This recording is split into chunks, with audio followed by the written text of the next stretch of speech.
Les amis, bonjour, bienvenue dans ce Good Morning Market du 5 mars, j'espère que vous allez bien. Bitcoin résiste, est toujours au-dessus de 84 000 $. Il faut surtout impérativement pour Bitcoin, pour les bulls, il faut impérativement clôturer au-dessus de ce support en hebdomadaire. Une clôture en dessous serait un signal très baissier. Vendredi, on a le sommet avec Trump sur la crypto. Le gold a rebondi à partir de notre boîte verte située approximativement à 2850. Tout va bien pour l'instant, notre trade est bien orienté à la hausse vers 2980 $. Actuellement, on est en train de perforer la résistance en H4. J'ai effectué, chers amis, peut-être que je ne le rappelle pas assez, des vidéos éducatives à la Noël. Donc je vous invite à les revisionner pour bien comprendre le GMM en général. Et chers amis, s'il vous plaît, abonnez-vous à cette chaîne. J'ai regardé sur le compte de la chaîne YouTube d'XTB France que vous étiez seulement 38,7% à être inscrits. Et d'ailleurs, petit clin d'œil, je ne sais pas si vous l'avez fait exprès, mais on a les ratios de Fibonacci à l'image. Donc il faudrait inverser. Passer à 61,8 pour les souscrits et 38 pour les non-inscrits. Donc s'il vous plaît, inscrivez-vous à la chaîne. Petite image à vous montrer, oui, c'est une statistique. Donc là, on est sur mon compte Twitter, AntoineXTB. Un graphique à vous montrer qui est intéressant. J'ai la petite légende là, que je vais vous mettre à l'image. 89% des gérants de fonds sondés par Bank of America, ils font un sondage qui est très connu. 89% de ces gérants jugent que les actions US sont surévaluées. On est actuellement à un record depuis 2001. Alors, à première vue, ça pourrait être une nouvelle, un indicateur négatif, baissier, mais il faut se calmer. Ça fait 10 ans qu'on est à des niveaux très élevés dans ce petit sondage. C'est le marché haussier le plus détesté de l'histoire car il est difficile à shorter et on n'ose pas trop investir quand les prix sont hauts. Donc c'est un marché qui est particulièrement détesté pour cette raison. Chers amis, on bascule dans Xstation. Alors aujourd'hui au calendrier du jour, beaucoup de nouvelles, ça risque d'être volatile comme hier. Hier ça a pas mal bougé, ça a été volatile dans le S&P 500. Voilà, beaucoup de nouvelles. C'est la journée des PMI, donc il y a des PMI partout dans le monde qui sont annoncés, notamment en Europe. On a surtout à 14h15 le rapport national de l'ADP sur l'emploi américain. Donc ça va être avant l'ouverture, très intéressant. Commande de biens durables, on a vraiment le paquet. Hein. On a également les stocks de pétrole à 16h30 pour les traders de pétrole parmi vous. Aujourd'hui, chers amis, on va s'amuser avec le S&P 500. Ici, on est en hebdomadaire. Donc ça, c'est un graphique que je vous montre régulièrement. On est en train de trader des extensions en hebdo. Donc, la première extension qu'on avait tradée ensemble, il me semble, elle était située dans cette boîte verte. Et ce marché adore trader en extension. Il est très haussier. Prochain niveau de support en hebdomadaire, on n'est pas loin, hein. Situé entre 5647 et 5327. Si jamais on vient dans cette boîte verte, j'ai dessiné cette boîte verte il y a quelques temps, et notamment ce petit parcours noir. Si jamais on venait à descendre, ce serait une opportunité d'investir dans les actions et dans l'ETF du S&P 500. Le Nasdaq a déjà atteint le niveau de 38%, d'où la violente réaction hier durant la séance à la hausse.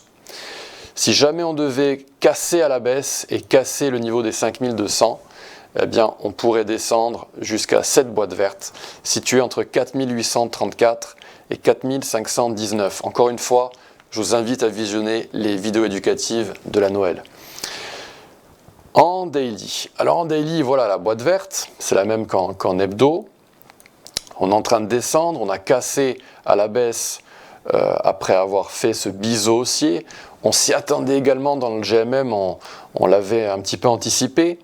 On était dans une série traditionnelle de Fibonacci en daily qu'on a cassé. Vous voyez que cette boîte verte a cédé.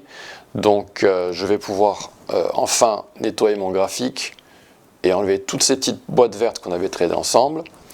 Et là, eh bien, on est en train de descendre, on est en train de s'orienter vers cette boîte verte. Je vais vous afficher le retracement des 38%.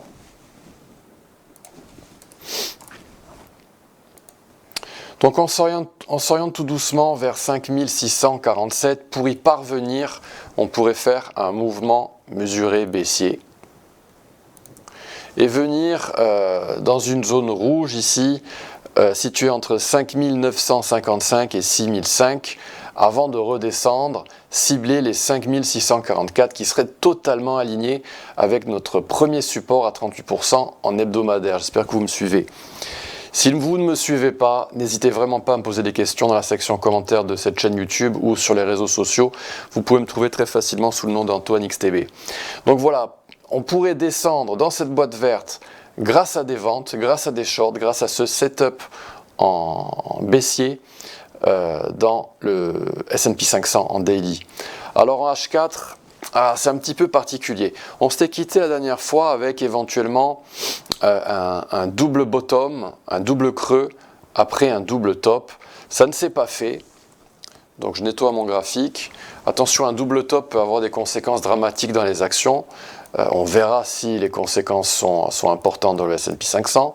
En tout cas, on est en train de descendre et on est dans une petite tendance baissière en H1. Et regardez ce qui s'est passé donc en H1. La dernière fois qu'on s'était quitté, eh bien, on avait ciblé cette boîte verte pour des ventes, pour un setup que j'avais proposé dans l'analyse matinale. Alors regardez. On avait cette boîte rouge pour un mouvement mesuré baissier, on n'a pas voulu aller la visiter, on s'est contenté du retracement des 38%. On est descendu, boum, cible. Et là, on a eu un petit bear trap, c'est-à-dire qu'on aurait dû continuer de trader des mouvements mesurés baissiers en H1, et en fait, on a fait un retracement total de la structure, ça s'appelle un mouvement basique. On est remonté pour éventuellement atteindre cette zone rouge située entre les retracements de 50% et 60,8%. Ça ne s'est pas fait, on a eu un petit front run et on s'est contenté une fois encore du retracement des 38%. Cela signifie que la tendance baissière est forte en H1. Et puis par la suite, donc je vais effacer ce mouvement mesuré baissier. Comme on avait atteint la cible, eh bien on a ce mouvement mesuré baissier qui est en train de se présenter à nous, avec le niveau des 50% qui a été méché. Peut-être qu'on va aller tout doucement visiter la Golden Zone avant de descendre et cibler 5683. Alors je vous le disais tout à l'heure, en hebdomadaire, attention, le Nasdaq a atteint son premier niveau de support en hebdomadaire. Ça veut dire qu'on pourrait éventuellement, à cause des 7 magnifiques, eh bien, remonter plus haut et visiter cette boîte rouge située entre 5955 et 6005. Donc le S&P 500 pourrait venir monter ici et effectuer un retournement et ensuite descendre destination 5644 pour donc arriver au top tout en haut de cette boîte verte d'une zone de support en hebdomadaire. Donc ça va être intéressant de suivre tout ça. Attention, ces marchés sont haussiers, je vous le dis très souvent, c'est le marché haussier, un des marchés haussiers les plus spectaculaires, des plus forts de l'histoire. Donc attention, il faut vraiment savoir ce qu'on fait quand on short ce marché. Il faut savoir qu'on short un bull qui est très très puissant. Voilà, chers amis, donc la vidéo est terminée, l'analyse est terminée. J'ai pas pu vous parler du Nasdaq, du DAX, du CAC 40, mais je vais essayer de vous poster des graphiques là-dessus sur X. Très très belle journée à tous et suivez la chaîne YouTube s'il vous plaît. Merci, au revoir, belle journée.